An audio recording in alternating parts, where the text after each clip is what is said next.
tous vos commentaires et je vous rappelle encore une fois qu'on a besoin de la pub à l'émission ici.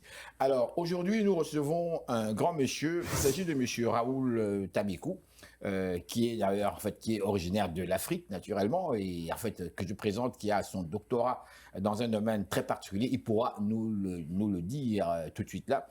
Il est en fait le directeur général de l'Institut d'études des dynamiques contemporaines de l'État et des sociétés en Afrique.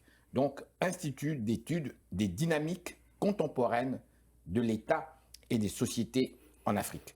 Monsieur Raoul Tamikou, bonjour, merci de votre présence à l'émission.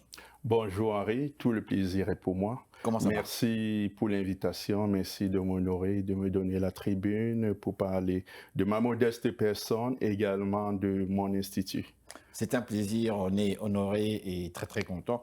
En fait, notre rencontre, si je dois le préciser, a été initiée par le fait que vous organisez premièrement un festival qui vient d'avoir lieu et où j'ai l'impression qu'il y a eu beaucoup de monde, très intéressant. On va revenir un petit peu à ce festival tout à l'heure, mais juste pour situer un petit peu nos téléspectateurs, nous parlons ici de quel festival précisément? Oui, il s'agit du tout premier festival de l'Afrique à Beauharnois. Donc l'idée, c'est d'offrir au Québec, à la population du Québec, aux habitants du Québec, un regard sur la diversité, sur la pluralité des styles et traditions artistiques et culturelles du continent africain. Donc on parle de Beauharnois, c'est bien ça? Oui, Beauharnois. Parce que vous l'avez dit très vite. Hein? On pourra revenir un petit peu parce que tout le monde m'a demandé, mais pourquoi Beauharnois? C'est de toutes les villes. Pourquoi ne pas rester à Montréal, par exemple, là où il y a beaucoup de Noirs, mais pourquoi Beauharnois? Justement, vous allez répondre tantôt, mais juste pour nous situer, on n'est pas tous très très forts en géographie. Et moi-même, je dois avouer que je commence à peine à sortir un peu, à visiter un peu, regarder un petit peu Montréal comme tel. Beauharnois, juste pour nous situer, rapido presto, on parle dans quel coin précisément? Oui, Beauharnois, c'est dans la communauté métropolitaine de Montréal. Donc c'est à côté de Châteauguay. Donc on parle de... C'est à 30-35 minutes. C'est la rive sud de Montréal, oui. Oui, c'est dans la MRC de Salaberry et Valleyfield. Ok, d'accord. Donc là aussi, l'Afrique fait sa marque. Oui, parce que l'Afrique est au Québec depuis des années et il est grand temps qu'on sorte du petit Montréal. De Montréal, l'Afrique doit exister ailleurs. Partout où elle est, elle doit exister et de la plus belle manière. Oui, c'est vraiment très intéressant. Juste pour nous dire, comment le public montréalais, le public de Beauharnois a réagi par rapport à ce type de festival? Ils étaient d'abord très étonnés parce que, si on veut revenir dans la chronologie de l'événement, chaque année, au mois d'août, Beauharnois a son calendrier d'activités. Et toutes les années, ce sont les mêmes affaires. Donc, quand ils ont vu une telle nouveauté, quelle nouveauté? Le Festival de l'Afrique à Beauharnois, parce que premièrement, Beauharnois, une des raisons du choix de Beauharnois, c'est d'abord la volonté de la ville de s'ouvrir davantage à l'international. C'est la volonté de la ville d'accueillir davantage d'immigrants et c'est la volonté de la ville de rayonner à l'international. Donc, l'idée de faire le festival, ça s'inscrit un petit peu, disons que c'est deux visions qui se sont rencontrées. La vision de la ville et notre vision. Donc, les habitants, il n'y a pas encore beaucoup. Les Africains commencent à s'installer à Beauharnois, mais ils ne sont pas nombreux. Et quand vous allez à Beauharnois, on vous regarde toujours très curieusement. Donc, quand la population, ils ont appris qu'il y aura tout un festival de l'Afrique qui va réunir une dizaine de pays. 10 pays africains vont être représentés dans la danse, l'art, l'artisanat, la cuisine. Pour eux, c'était merveilleux tout simplement. Et c'est pour ça qu'ils ont répondu en masse. On va voir les images d'ailleurs de ça. C'est très intéressant. Alors, on va revenir à vous. Maintenant qu'on a parlé un peu de ce festival, on va y revenir. D'ailleurs, si l'émission, ça va poser, moi j'adore poser. Mais on va revenir un peu au concept classique de cette émission de télévision avant d'avancer et de revenir à votre organisation. Qui est Raoul Tamikou? C'est marqué Raoul Tamikou, PhD. Oui. Directeur général. C'est gros, ça. Allez-y, qui êtes-vous? Oui. Qui suis-je? C'est toujours, ce n'est pas toujours aisé de se définir. Ah, c'est certain. Moi, le premier. Raoul Tamekou Tsoa, j'aime me définir comme un créateur d'univers, un créateur de monde. Donc, c'est la vision que j'ai de ma personne, que je traduis dans la mission de mes activités. Donc, je suis un universitaire, enseignant-chercheur, formé principalement à l'Université de Montréal, dans l'Université de Montréal où je suis arrivé au début des années 2007, en début 2007, où j'ai fait une deuxième maîtrise, ensuite un doctorat en sciences politiques. Donc, je suis enseignant-chercheur en sciences politiques et ma spécialité, c'est l'administration et les politiques publiques comparées. Donc, mon doctorat portait là-dessus. Donc, je suis enseignant d'université, je suis professeur associé au Cameroun dans l'Institut supérieur de management public. Et je suis également chercheur. C'est dans cette dynamique-là que je suis arrivé à fonder IDEA Afrique, qui est l'Institut d'études des dynamiques contemporaines de l'État et des sociétés en Afrique. C'est un petit peu long à dire chaque fois, c'est pour ça que IDEA Afrique, ça résume bien cela. C'est très intéressant. Oui, c'est très intéressant. Donc, peut-être parler de moi, peut-être avec les questions, je pourrais me dévoiler davantage parce que j'ai plusieurs casquettes.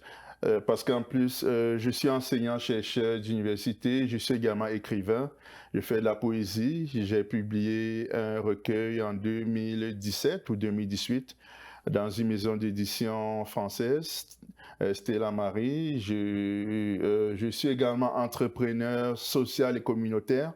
Parce qu'en dehors d'IDEA Afrique, j'ai créé également une plateforme communautaire de rencontres sur Facebook qui réunit plus de 10 000 personnes. Donc, ça s'appelle, c'était d'abord Kigo au pays, c'est devenu Qui voyage. Donc, l'idée, c'est de rassembler des Camerounais, des Africains qui se trouvent au Québec et d'offrir et de leur permettre de s'entraider. Les entrepreneurs et hommes d'affaires de la communauté peuvent faire du marketing sur notre plateforme. Ils peuvent parler de ce qu'ils font, de ce qu'ils vendent, de leurs produits. Donc, c'est ça le premier volet de la plateforme Qui voyage. Faire du marketing et de l'économie à l'échelle communautaire. Une autre fonction de cette plateforme, c'est de permettre aux personnes qui voyagent, qui ont des colis à envoyer en Afrique, de solliciter d'autres personnes sur la plateforme qui voyagent, qui vont en Afrique. Donc, c'est un petit peu, l'idée, c'est de dépasser la durée, la lourdeur des compagnies comme DHL qui, pour envoyer des colis en Afrique, demandent énormément d'argent et prennent beaucoup de temps. Donc, j'ai mis sur pied ce concept qui permet à des personnes d'échanger directement. Je vais en Afrique, je vais au Cameroun, au Congo, je vais en France, je vais aux États-Unis, j'ai 23 kilos libres, j'ai 15 kilos libres, je les mets en vente. Et une personne qui se trouve ici, qui a envie d'envoyer des choses à sa famille, à son frère, achète ces kilos. Et c'est ça. C'est ça. Et une troisième fonction de ma plateforme, de notre plateforme, c'est la solidarité. Des personnes qui ont des problèmes de location, d'emploi, ainsi, ils les partagent sur la communauté et il y a un grand groupe dynamique de plusieurs milliers de personnes qui sont là pour apporter des réponses. Donc, je pourrais me dévoiler davantage là, c'est au fil de la conversation, mais comme je dis, j'ai la passion, j'adore créer des choses, j'adore trouver des solutions à des problématiques sociales, à des problématiques de groupe. Donc, c'est ça, j'adore créer des univers, on va dire, à travers l'écriture, à travers l'engagement social, à travers le travail scientifique. D'accord. Madame, Monsieur, bonsoir. Ici Henri Ngaka. Ne ratez surtout pas nos prochaines émissions présentées à ICI Télévision depuis Montréal. Ça va causer. Raoul Tamekou, PhD, directeur général de l'Institut d'études des dynamiques contemporaines de l'État et des sociétés en Afrique. Oui. Vous êtes en fait un spécialiste, un expert, pour ne pas le mentionner, en sciences politiques. Oui. Puisque vous avez un doctorat et d'après ce que j'ai bien saisi, vous vous êtes spécialisé précisément en administration publique. Oui. Puisqu'en sciences politiques, nous avons plusieurs secteurs. On a les analyses politiques, où ce sont les journalistes beaucoup plus qui s'intéressent à ces questions. Nous avons également les relations internationales, où encore là, c'est absolument le monde. Mais vous, c'est l'administration publique qui vous intéresse. L'administration et les politiques publiques comparées. Comparées, justement. C'est ce qui devient très intéressant. On parle de comparaison ici. Oui. Je vous ramène, avant d'aller un peu plus loin dans notre conversation, puisque j'ai affaire à un expert dans un domaine que je trouve pertinent. Pour moi, c'est même le cœur des sociétés africaines aujourd'hui. Les administrations publiques, on a constaté, je vais m'arrêter là, on a constaté depuis l'accession de ces pays africains à l'indépendance politique, depuis en fait on parle des années 60, on a constaté que les Occidentaux qui étaient sur place, les Français, les Belges, les Britanniques, les Portugais, on parlait ici de colonialisme, mais on parlait également d'organisation. Ils ont implanté les administrations publiques dans ces pays-là et qui fonctionnaient correctement. Correctement, je ne vous l'apprends pas. Aujourd'hui, le constat, pour nous, est fort éloquent. Vous, l'expert, quel est votre commentaire? Quelles sont vos observations? Vous m'avez dit que vous êtes allé souvent sur le continent africain, au Cameroun, dans en fait différents pays. Qu'avez-vous remarqué, qu'avez-vous constaté? Qu'est-ce que vous suggérez? Ou les suggestions, c'est... Bon, je vais d'abord revenir à la genèse parce qu'il faut dire que, premièrement, les modèles d'organisation laissés par la colonisation n'étaient pas aussi parfaits que ça parce que ce n'était pas réellement le but, la perfection. Ce que les cadres d'organisation administrative laissés par la colonisation, on pourrait appeler ça, ce sont des proto-bureaucraties. Les fonctions étaient très limitées parce que très limitées pour plusieurs raisons. Parce que premièrement, la fonction et les missions des administrations. Et là, vraiment, là, c'est... Parce que là, on ne peut pas généraliser, bien entendu, parce que selon les puissances coloniales, là, il y avait différents styles d'administration, même si on a caricaturé par administration directe, par administration indirecte, mais un schéma revenait tout de même. Les administrations que les puissances coloniales on laissait, c'était des auxiliaires de la puissance coloniale. Donc, c'était des outils qui devaient principalement aider ces puissances dans leur mission. En fait, ce n'était pas des gestionnaires. Ce n'était pas des gestionnaires, encore moins des penseurs. C'était gestionnaire, mais qu'est-ce qu'il fallait gérer? Qu'est-ce qu'il fallait gérer? Ce n'était pas gérer les territoires mais je dans l'intérêt. Je ne veux pas rentrer sur ce thème-là parce que ce n'était pas vraiment l'objet de notre conversation. J'ai juste ouvert la parenthèse, je la ferme vite parce que j'ai affaire. C'est juste que, oui, monsieur, j'en suis conscient. C'est juste que il est très difficile de parler de solutions aux problèmes administratifs sans rentrer dans la genèse. Bien sûr. La genèse, et dans la genèse, on a d'abord des valeurs, des styles organisationnels qu'on a importés et qu'on a voulu implanter trop rapidement à des populations qui avaient d'autres modes d'organisation. Et quand les colons partent, les nouveaux dirigeants se retrouvent avec des modèles d'organisation qui doivent faire fonctionner, mais très rapidement. Ils doivent faire fonctionner très rapidement et là, c'est ça le début des problèmes parce que il n'y a pas suffisamment de temps, il n'y a pas suffisamment de personnel formé. Il n'y a pas suffisamment de personnel formé, mais il faut déjà des résultats.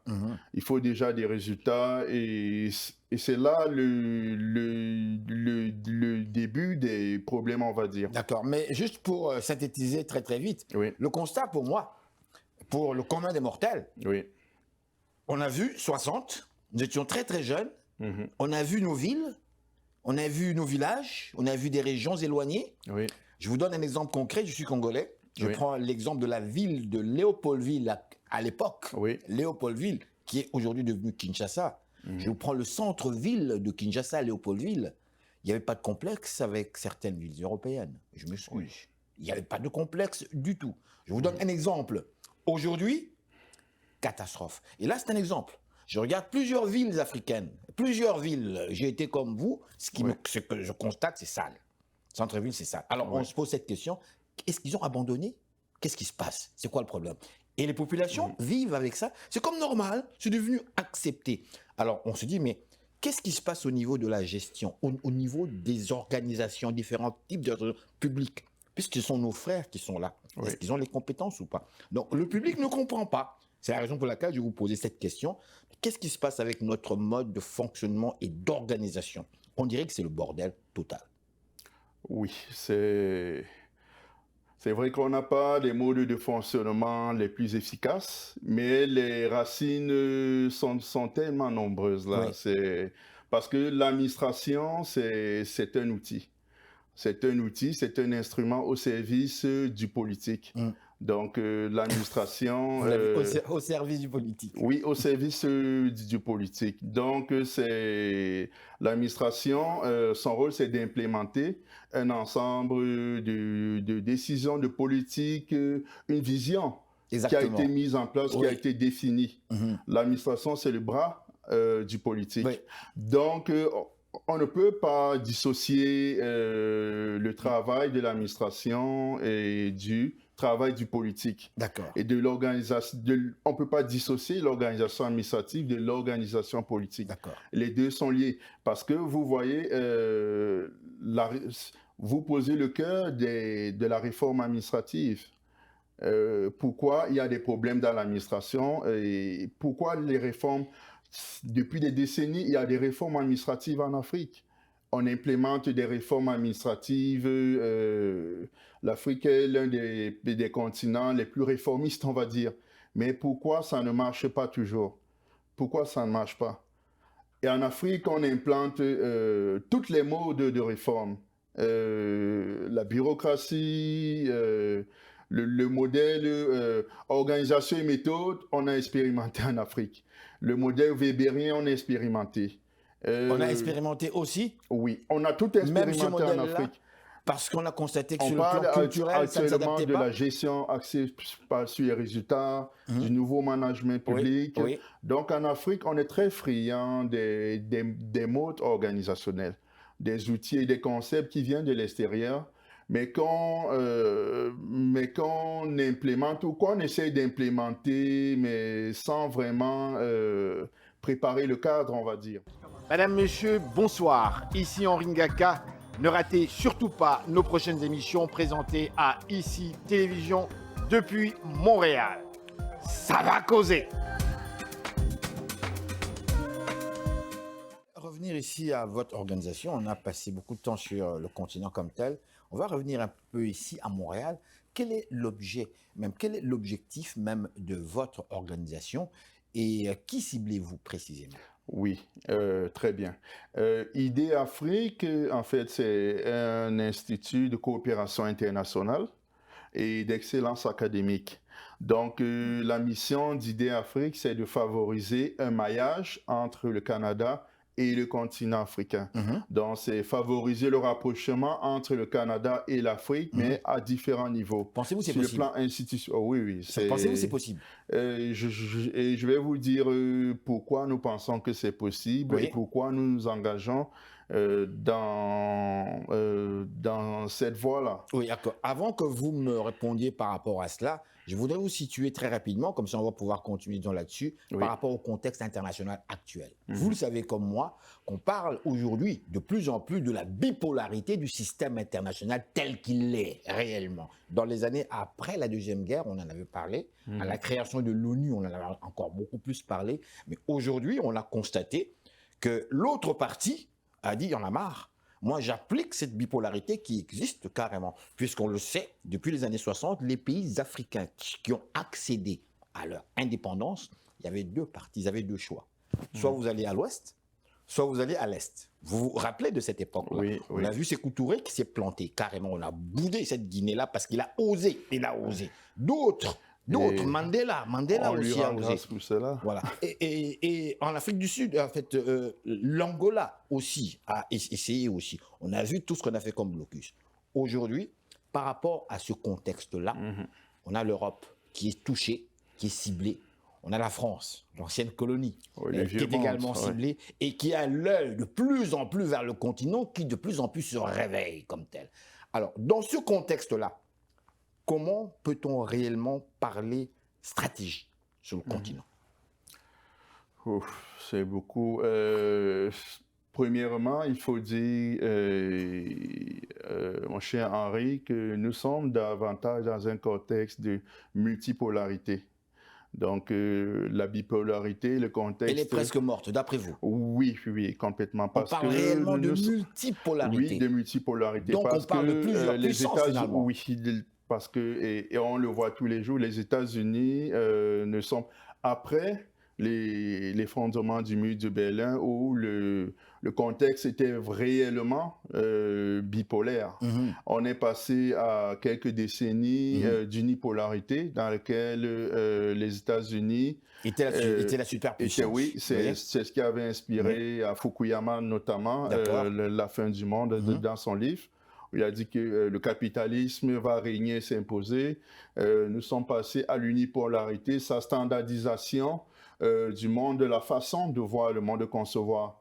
Mais depuis des années 2000, là, avec la résurgence de la Russie, la montée en puissance de la Chine et l'affaiblissement des États-Unis qui n'ont plus réellement le monopole.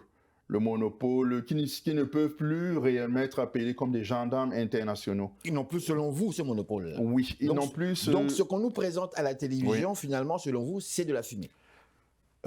Lorsqu'on parle de la puissance américaine, lorsqu'on parle du fait que les Américains sont encore... Parce que le grand public, c'est ce qu'on pense. On pense que les Américains sont les plus forts au monde, ils sont les plus puissants. Ils peuvent décider et mener comme ils veulent. Ah non, ils restent les plus puissants, mais ils ne peuvent plus, décider ce qu'ils veulent. Par exemple, la dépendance des États-Unis envers la Chine. La Chine, économiquement.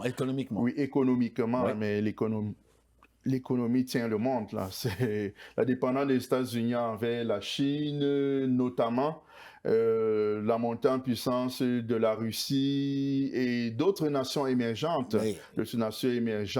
Donc, on assiste à l'apparition de pôles de puissance qui viennent remettre en question l'ancien ordre établi par les États-Unis. Oui. Donc, c'est dans cette... Et vous me permettez de revenir à Idée Afrique. Oui. C'est dans ce contexte d'élargissement des options qu'ont les Africains. Parce que les Africains, longtemps cantonnés dans les relations avec le vieux monde, l'Europe, les accords de coopération, les accords de coopération et autres, ou bien les États-Unis, mais il y a de plus en plus, il y a de nouvelles voies, il y a de nouvelles possibilités. D'accord. Donc, nous pouvons penser de nouvelles manières. Oui, d'accord, mais alors que fait-on des accords de coopération signés avant l'accession des pays africains à leur... Pas après, mais avant l'accession des pays africains à leur indépendance, on leur a demandé de signer des accords. Vous signez d'abord et on vous donne l'indépendance. Pas de signature, pas d'indépendance. Et on a vu après les coups d'État en Afrique, plusieurs sont morts parce qu'ils n'ont pas respecté ces accords-là. Alors aujourd'hui, on en arrive là. Vous me parlez de multipolarité, mais les accords existent toujours. Qu'est-ce qu'on fait? Oui, mais les accords existent, mais ça n'empêche pas notamment les pays africains de s'ouvrir. D'aller chercher d'autres partenaires. Qui sont les premiers partenaires de l'Afrique, de l'Afrique de nos jours, c'est la Chine. Sur le plan militaire, on a l'Afrique, on a la Russie, on a la Turquie. On a la Turquie qui est en train de prendre de plus en plus de la puissance. Oui, de la puissance et l'intérêt. Oui. Parce que, écoutez, je ne sais pas s'il faut le dire pour rire, parce que c'était un petit peu agaçant, mais l'Afrique est redevenue, enfin, si elle a même cessé de l'être, la grande tarte du monde. Parce qu'au cours des dernières années, on a assisté à un grand enthousiasme à nouveau pour le continent africain. Dans de nombreux États, que ce soit le Brésil, l'Inde, la Turquie, de nombreux États dans le monde ont réouvert ou bien installé de nouvelles représentations diplomatiques en Afrique. C'est pour ça on parle, il y a un concept dans la littérature depuis des années, on parle du nouveau partage de l'Afrique. Du nouveau partage de l'Afrique. Et c'est la réalité. Le nouveau partage, le premier partage a eu lieu à la conférence de Berlin avec Otto von Bismarck en 1885-88. Sans que les Africains soient invités, d'ailleurs. Ils n'étaient pas invités. Mais on n'y prend pas garde, mais un nouveau partage est en train de se profiler, est en train de se faire en ce moment. D'accord. Mais dites-moi. Qu'avons-nous comme ressources pour être de ces nouvelles pages qui s'écrivent là? Dans les relations internationales, on avait parlé à un moment donné, vers la fin des années 90, de l'apparition éventuellement de ce que l'on qualifiait, entre guillemets, des États voyous. Les États voyous.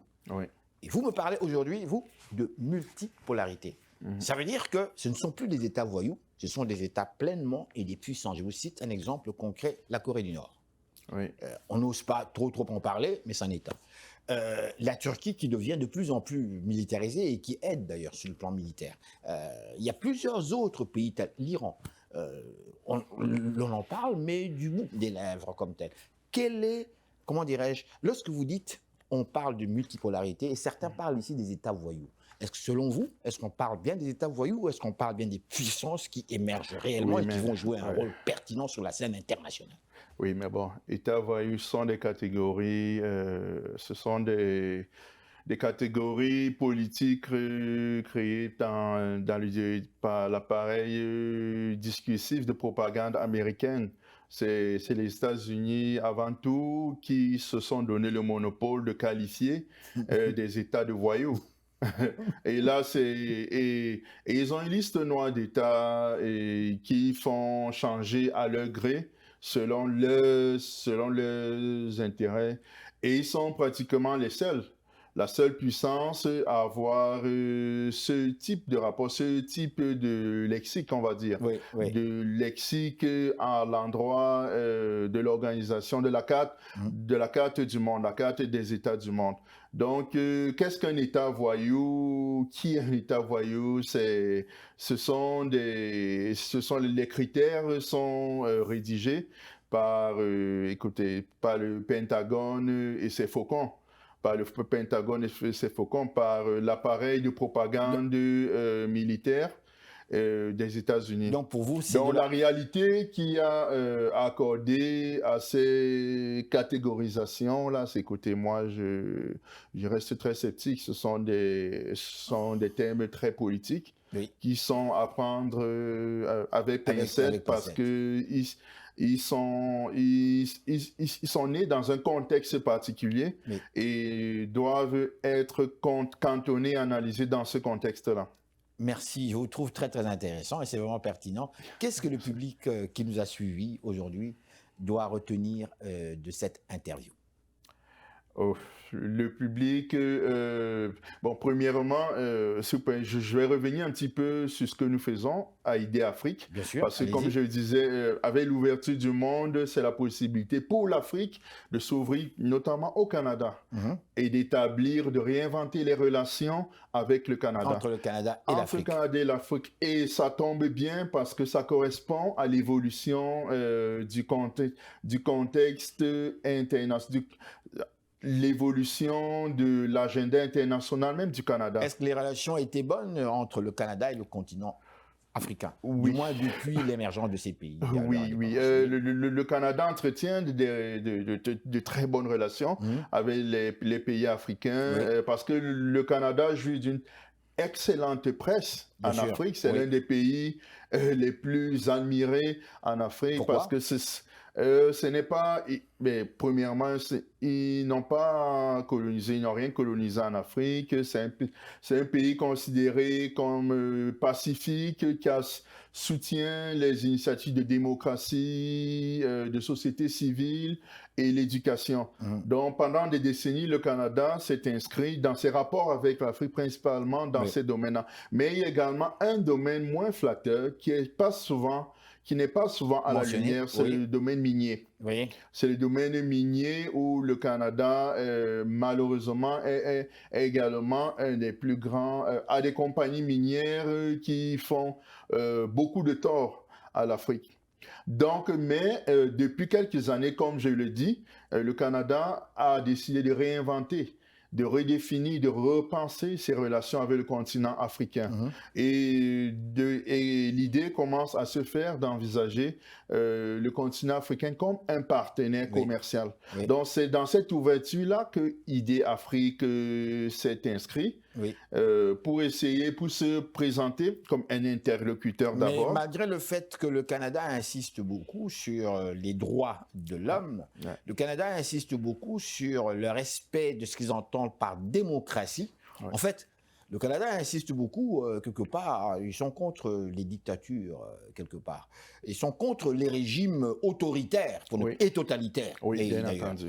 Et sur le continent, malheureusement, je ne vous dis pas que tous les pays africains sont dirigés par des dictateurs. Mais nous savons qu'il y a des hommes politiques qui sont là depuis pratiquement les années 70 et qui sont encore là et qui vont mourir là où ils ont pouvoir. Je ne sais pas comment est-ce que le Canada deal avec ce genre de personnes.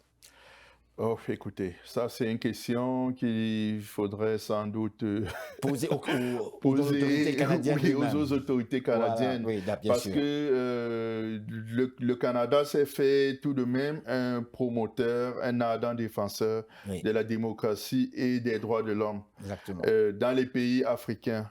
Mais pour les relations économiques et les critères d'accès aux avantages des pays africains au Canada, bon, ça c'est des choses, ça n'a pas toujours été clair. Parce qu'il faut voir que sur le plan économique, le principal domaine dans lequel le Canada est vraiment investi, c'est le plan minier.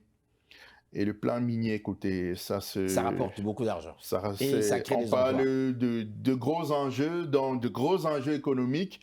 Donc, on va se faire un petit peu plus silencieux Je suis d'accord sur le plan politique et sur les exigences, sur les critères. Je vous dis encore une fois, sincèrement, grand merci. C'était vraiment très intéressant de vous recevoir à cette émission. Personnellement, j'ai beaucoup appris. Merci Henri et j'invite le grand public à suivre nos activités sur notre site internet ou dans nos réseaux sociaux. Alors votre site internet c'est